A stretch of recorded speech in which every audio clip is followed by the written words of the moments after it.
जडीबुटी प्रहरी बीटमा महानगरले चलायो डोजर। पल शाहद्वारा चलचित्र पत्रकारलाई कदर पत्र वितरण, एकले गरे बहिष्कार। नक्कली भुटानी शरणार्थी प्रकरणमा बोले पूर्व राजा, किसानका गोठभरि गाई भैँसी छन्। सहरमा मिल्क होलिडे गरेर किसानलाई मार्ने खेल भइरहेको छ, रासपाको भनाई। पपुवा न्युगिनीका प्रधानमन्त्रीले भारतका प्रधानमन्त्री मोदीको खुट्टा ढोके। प्रहरी भन्छ वस्तुनिष्ठ प्रमाणले जसलाई दोषी देखायो उनीहरूलाई मात्र प्रतिवादी बनायौं। जेठ 15 गते रेशमलाल चौधरी जेलमुक्त हुँदै फोहोरमा बालनको दोहोरो राजनीति, बन्चरेको शास्ति भने जीवका। भलिबललाई राष्ट्रिय खेल घोषणा गरेको दिन पारेर प्रचण्डले काटे केक। बजार घुम्न जाउँ भन्दै जङ्गलमा लगेर किशोरीमाथि बलात्कार। सुवास नेवाङले जनताले हामीलाई नयाँ भन्दैनन् भनेपछि सविताको काउन्टर। भोलिदेखि काठमाडौँमा सम्पदा घुम्ती बस सेवा। सामाजिक सद्भाव सहितको राष्ट्रिय एकतालाई सुदृढ बनाउनुपर्छ, ओलीको भनाई। ओलीको अहङ्कार, आफैलाई भारी गुमाउँदै राजनेता बन्ने अवसर। कक्षा 10मा सन्दुक रोहितको जीवनी पाठ्यक्रममा हटाइएको प्रति नेभी सङ्घको आपत्ति। उपसचिवलाई मुक्का हान्ने वडा अध्यक्ष फेरि विवादमा। दुर्व्यवहार गरेको भन्दै महिलाहरू आन्दोलित लगायतका अझ दिनभरका केही महत्त्वपूर्ण ब्रेकिङ न्युजको साथमा म सन्तोष कठायत उपस्थित भएको छु। पुरा समाचार महत्त्वपूर्ण भएकाले अन्तिमसम्म हेरी हाम्रो हौसला सुरु भिडियोमा एक लाइक गर्दै सक्दो सेयर गर्न नबिर्सिनुहोला। दर्शकवृन्द, समाचारको सुरुमा रासपा आक्रोशको प्रसङ्ग। नेपाल सरकार र सदनको ध्यान आकर्षण गराउन चाहन्छ भन्दै रासपा सांसद आक्रोशित भएका छन्। एउटा समाचारले डडेलधुराका गाउँका बारेमा चर्चा गरेको छ, जहाँका 1500 भन्दा बढी घरधुरीले गाई भैँसी पालेका छन्, तर उनीहरूका गाई भैँसीले दुधले बजार पाएका छैनन्। यता किसान मारमा परेका बेला सहरी दुधको अभाव भयो भन्ने बहाना बनाएर दैनिक 1,50,000 लिटर भन्दा बढी दुध भारतबाट आयात गर्ने चलखेल भएको छ। भारतबाट दुध आयात गरेर नेपालमा मिल्क होलिडे गरेर किसानलाई मार्ने खेल भइरहेको छ। अवस्था डडेलधुराको मात्र होइन, देशभरको अवस्था त्यस्तै छ।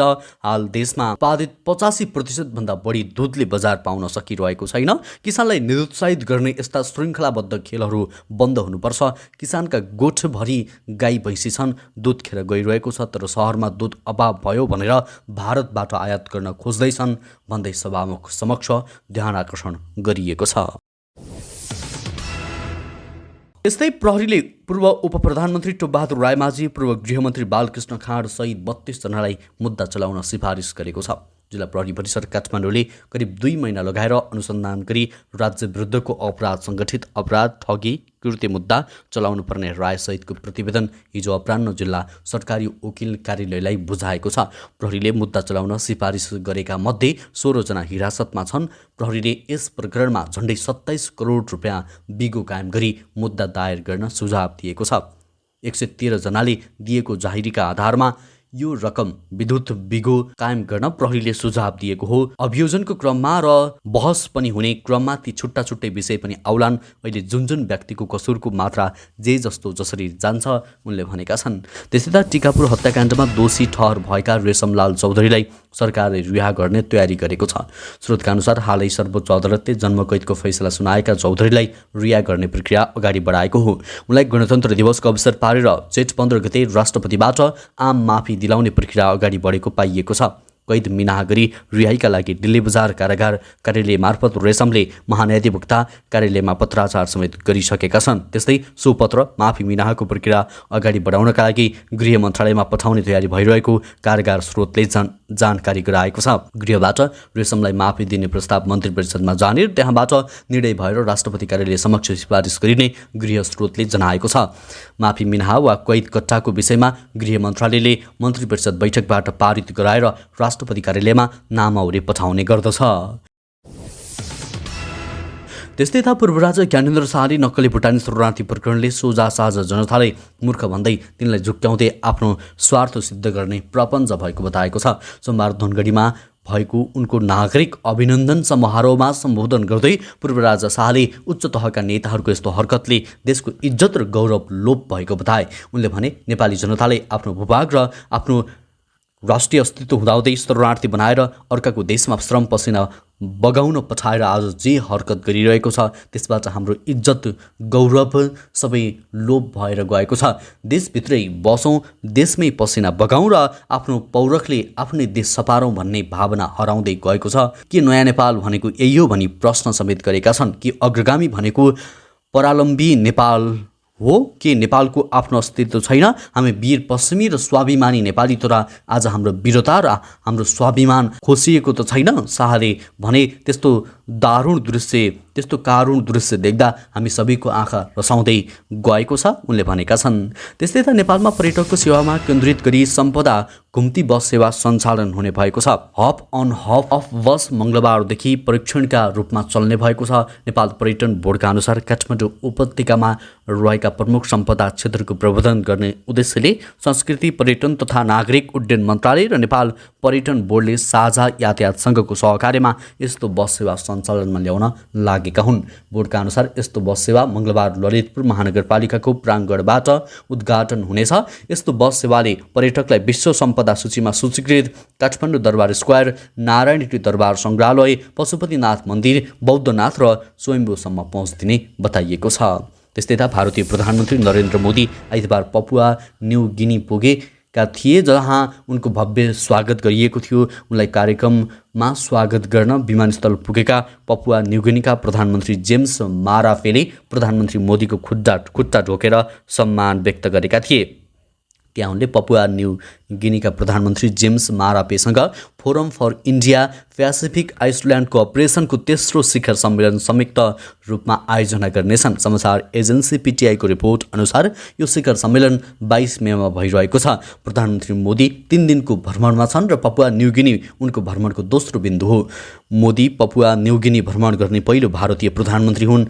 जापानमा भएको समूह 7 को शिखर सम्मेलनमा सहभागी भएर उनी त्यहाँ आइपुगेका हुन्। उनले जापानमा विश्वका धेरै नेताहरूसँग भेट गरे। त्यस्तै आँखाका प्रख्यात डाक्टर सन्दुक रोहितको जीवनी कक्षा 10 को पाठ्यक्रमबाट हटाइएको प्रति नेपाल विद्यार्थी सङ्घले आपत्ति जनाएको छ।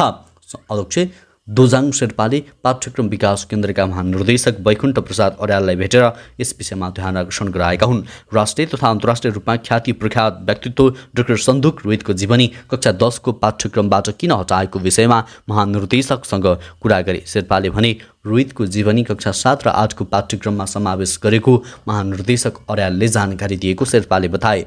कक्षा 11 र 12 तथा अन्य तहको पाठ्यक्रममा नैतिक शिक्षा समावेश गर्ने विषयमा छलफल भइरहेको महानिर्देशिकाले जानकारी गराएको शेर्पाले बताएका छन्। सङ्घले गत चैतमा नैतिक शिक्षा लगायत जीवन उपयोगी पाठ्यक्रम समावेश गर्न केन्द्रलाई ज्ञापन पत्र बुझाएको थियो। त्यस्तै त खेल समाचार भलिबललाई राष्ट्रिय खेल घोषणा गरेको दिनलाई भलिबलको जन्म दिएको रूपमा मनाइएको छ। नेपाल भलिबल सङ्घको आयोजनामा सेन्ट्रल एसियन भलिबल एसोसिएसनका गाभा महिला भलिबल च्यालेन्ज कप 2023 को शुभारम्भको अवसरमा प्रधानमन्त्री पुष्पकमल दाहाल प्रचण्डले केक काटेका थिए। च्याम्पियनसिपको उद्घाटन गर्दै प्रधानमन्त्री दाहालले आजैका दिन 2074 साल जेठ 8 मा आफ्नै पालामा राष्ट्रिय खेलको रूपमा भलिबल चयन गरिएको र सोही दिन पारेर आज सेन्ट्रल एसियन प्रतियोगिता नेपालमा आयोजना भएकाले आफूलाई निकै नै खुसी दिलाएको बताए। उनले भलिबलको विकासमा सक्दो सहयोग गर्न तयार रहेको बताएका छन्। नेपाल भलिबल सङ्घका अध्यक्ष जितेन्द्र बहादुर चन्दले एसिसी सहितको कभर हल बनाउनका लागि आवश्यक पहल गर्न प्रधानमन्त्रीलाई आग्रह पनि गरेका छन्। त्यस्तै त 2062-63 यताका राजनैतिक घटनाक्रमहरूमा निर्णायक र हस्तक्षेपकारी भूमिकामा देखिँदै आएका ओली भारतले नेपालको संविधानमाथि असन्तुष्टि जनाउँदै लगाएको नाकाबन्दीपछि थप चर्चित र प्रखर राष्ट्रवादी नेताको छवि बनाउन सफल भए। 2072 साल असोज 3 गते नेपालले नयाँ संविधान जारी गरेपछि असोज 6 गते भारतले नेपालमाथि अघोषित नाकाबन्दी लगाएको थियो।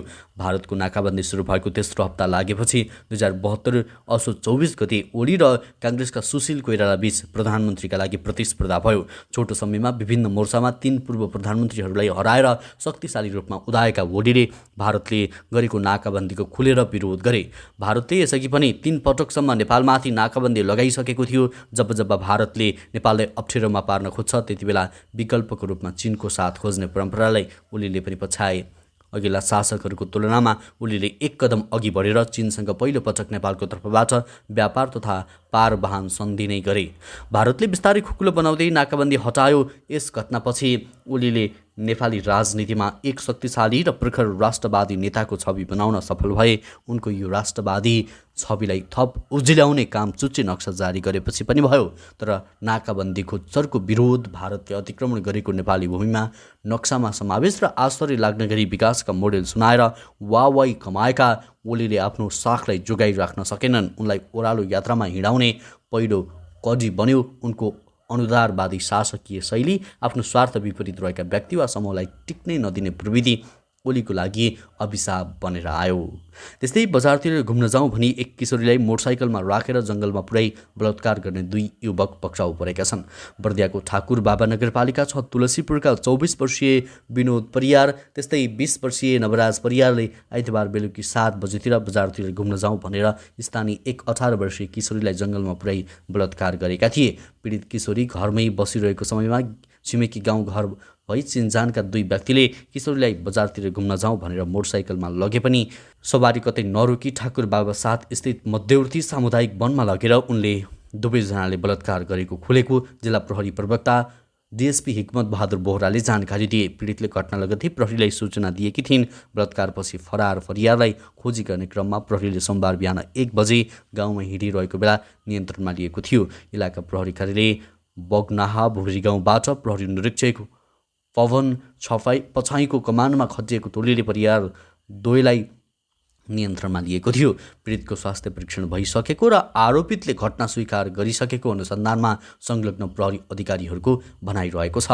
त्यस्तै त सुर्खेतको प्रसङ्ग। सुर्खेतको वीरेन्द्रनगर नगरपालिका वडा नम्बर 3 का वडा अध्यक्ष विनोद सिंह विष्टलाई कारबाही गर्न माग गर्दै स्थानीय महिलाहरू आन्दोलनमा उत्रिएका छन्। वडा अध्यक्ष चाहिँदैन, 5 वर्षसम्म कुनै पनि सेवा सुविधा चाहिँदैन भन्ने नारा लगाउँदै महिलाहरू आन्दोलनमा उत्रिएका हुन्।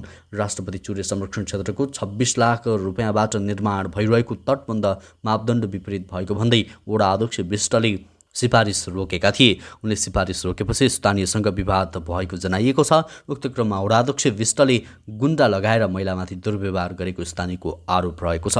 त्यसैले स्थानीय महिलाहरूले वडा अध्यक्ष विष्टलाई कारबाही गर्न माग गर्दै आन्दोलन गरेका छन्। आफूहरूले तिरेको कर गुन्डा पाल्न नभई जनताको सेवा गर्न भएको आन्दोलित महिलाहरूको भनाइरहेको छ। अध्यक्ष विष्टले हामीमाथि अभद्र व्यवहार गर्नुभयो, हातबाट मोबाइल खोसेर गुन्डा बोलाउनु भयो, अध्यक्षले मार्ने धम्की दिनुभएको छ। एक महिलाले भनिन्, वडा अध्यक्ष विष्टले केही समय अघि मुख्यमन्त्री तथा मन्त्री परिषदको कार्यालयमा कार्यरत उपसचिव नेत्र कार्कीलाई मुक्का हानेको भिडियो भाइरल भएको थियो। त्यस्तै काठमाडौँ महानगरपालिकाले जडीबुटीको अस्थायी प्रहरी बिटमा डोजर चलाएको छ। पछिल्लो समय महानगरभित्र सडक मिचेर बनाइएका भौतिक संरचनाप्रति आक्रामक बन्दै गएको महानगरले केही दिन अघि मैतीदेवीमा रहेको प्रहरी बिट पनि डोजर लगाएर भत्काएको थियो। त्यस्तै पुरानो बस पार्कमा पनि सडक संरचना ओगटेर बनाइएको प्रहरी बिट महानगरले भत्काएको थियो। महानगरपालिकाका प्रमुख बालेन शाहले बेला बेलामा सामाजिक सञ्जालमा सडक मिचेर बनाइएका पूर्वाधार लगायतका संरचना हटाउन आग्रह गर्दै आएका छन्। त्यस्तै सुरुवाती जोसमा काठमाडौँका घर घरमा कुइने र नकुइने फोहोर छुट्याउन लगाएका बालेनले घरबाट छुट्याएर निकालेको फोहोर सङ्कलन केन्द्रमा लगेर मिसाउने र टिप्परमा हालेर बन्चरीसम्म मिल्काउने जस्तो दोहोरो चरित्र देखाए भनेर उकेर अनलाइनमा समाचार आएको छ। महानगर सत्तामा बालेनको आगमनसँगै सिस्टोल बन्चरीमा चलिरहेको आन्दोलनमा सहमति र दमन दुवै अस्त्र प्रयोग गरियो। त्यही फोहोर मैलाको आन्दोलनले धुनीवेशी 1 का अमृत बमजन निरञ्जन सञ्जेल लगायतका स्थानीय युवाहरूलाई वारेन्ट जारी भयो। ती युवा हालसम्म पनि सुरक्षा निकायको फरारको सूचीमा रहेका छन्। महानगर सत्तारोहणको 1 वर्ष पुग्नै लाग्दा चैत 25 गते उनले धम्कीको भाषा प्रयोग गर्दै सामाजिक सञ्जाल फेसबुकमा लेखे, आजबाट सिंहदरबारको फोहोर उड्दैन, साँच्चीकै देश सफा गर्नुपर्ने त्यहाँका नेताहरूलाई सिस्टोलमा डम्प गर्नुपर्ने हुन्छ। उनले भनेका थिए, ककनी र धुनीवेशीको स्थानीय सरकार प्रमुखको मागपत्र सार्वजनिक हुनुभन्दा 10 दिन अघिको घटना हो यो। बालेनको धम्कीपूर्ण स्टन्टबाजी चर्तीकलालाई राजनीति नभन्ने र महान ठान्ने जमातले स्थानीय सरकार मार्फत अभिव्यक्त फोहोर मैलालाई प्रभावित क्षेत्रका जनताको आवाजलाई भने फोहोरमाथिको राजनीति देख्छ र सराप्न थाल्छ। महानगर सत्ता सम्हालेपछि फुटपाथमा डोजर लगाउनेदेखि टुकुचाको सुरुङ खोतल्नेसम्म काम गरिभ्याएका उनी मारीतिर रमाउँदै सिंहदरबार धम्क्याउँदा सिस्टोल बन्चरेको शास्ति भने जीवका त्यो नै छ भनेर उकेर अनलाइन समाचारमा उल्लेख गरिएको छ। त्यस्तै प्रमुख प्रतिपक्षी दल नेकपा एमालेका अध्यक्ष केपी शर्मा ओलीले सामाजिक सद्भावसहितको राष्ट्रिय एकतालाई सुदृढ बनाउनु पर्नेमा जोड दिनुभएको छ। अध्यक्ष ओलीले धर्म, भाषा, संस्कृति सहितका विविधतायुक्त नेपालले सामाजिक सद्भावसहितको राष्ट्रिय एकताको सुदृढीकरणमा जोड दिनुपर्ने बताउनु भएको छ। उहाँले विविधता मुलुकको सामूहिक सम्पत्ति भएको उल्लेख गर्दै त्यसको सदुपयोग गर्दै अघि बढ्नुपर्ने आवश्यकता समेत रहेको औँल्याउनुभयो। नेपाल मुस्लिम इतिहाद सङ्गठनले सोमबार ललितपुरमा आयोजना गरेको एक कार्यक्रममा बोल्दै अध्यक्ष ओलीले नेपालीहरूले अतिवादमा जानै नहुने पनि पटक पटक दोहोर्याउनुभयो। मुलुकमा पनि साम्प्रदायिकता, विद्वेष फैलाउने षड्यन्त्र भइरहेको भन्दै उहाँले यसबाट जोगिएर अघि बढ्नुपर्ने पनि बताउनु भएको छ। ओलीले राजनीतिमा धर्मको नाममा जनता मारिएको दृष्टान्त पेश गर्दै नेपालले पनि त्यसबाट सिकेर अतिवादको पक्षमा लाग्न नहुने बताउनु भएको छ। हवस् त दर्शकवृन्द, यो खबर सँगसँगै अहिलेलाई केही चर्चामा रहेका महत्त्वपूर्ण खबर अपडेटहरू यति नै। पलपलको न्युज अपडेटका लागि हाम्रो च्यानललाई सब्सक्राइब गरी भिडियोलाई लाइक गर्न र कमेन्ट गर्न नछुटाउनुहोला। नमस्कार, तपाईँको बाँकी पल शुभ बितोस्।